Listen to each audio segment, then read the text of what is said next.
Alam mo ba kung bakit may tinik ang rosas? Ito ang alamat nito. Noong unang panahon, sa isang tahimik na baryo sa Pilipinas, may isang dalagang nagngangalang Rosa.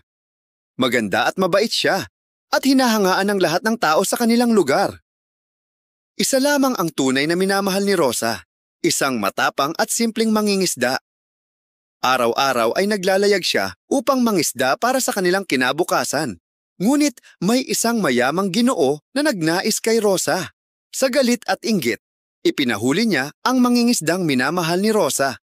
Dahil sa lungkot at dasal ni Rosa, siya'y naglaho at sa kanyang kinatatayuan ay tumubo ang isang bulaklak na pula at may tinik, ang rosas, sa gisag ng pag-ibig at tapang.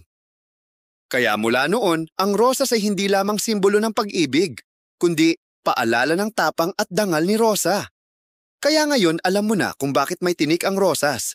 Kung gusto mo pang makarinig ng ganitong alamat, don't forget to like and follow for more.